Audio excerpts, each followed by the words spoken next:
Қасқыр мен лақтар.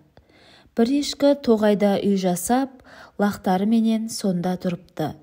Күндіз өзі тоғайға жайылуға барады да, лақтарына айтады екен: «Есікті мықтап бекітіп отырыңдар, ешкімге есікті ашпаңдар», дейді екен. Ешкі үйіне қайтып, мүйізімен есікті қағып өлеңдетеді: «Лақтарым, қарақтарым, естіді ме құлақтарың?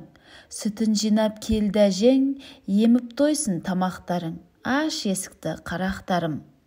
Шешесінің даусын естіп, балалары есікті ашады. Балаларын емізіп тойғызады да қайтадан тоғайға кетеді. Мұны бір қасқыр көріп тұрып, лақтарды жегісі келді. Ешкі кеткен соң есік алдына келіп өлеңдете бастайды: «Лақтарым, қарақтарым, естіді ме құлақтарың? Сүтін жинап келді әжең, еміп тойсын тамақтарың. Аш есікті, қарақтарым». Лақтар дауысты естіді, шешесінің даусына ұқсамайды, қасқыр екенін білді. «Естідік, естідік, сенің даусың әжем даусына келмейді, қасқыр екеніңді кім білмейді? Әйда, жөніңе жүре бер», депті.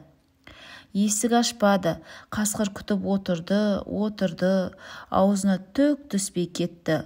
Онан соң шешесі келді, сөзін тыңдаған үшін балаларын мақтады: «Міне, есті болдыңыз балаларым, есікті ашсаңыз, сіздерді қасқыр жер еді, жылап қалар еді аналарың».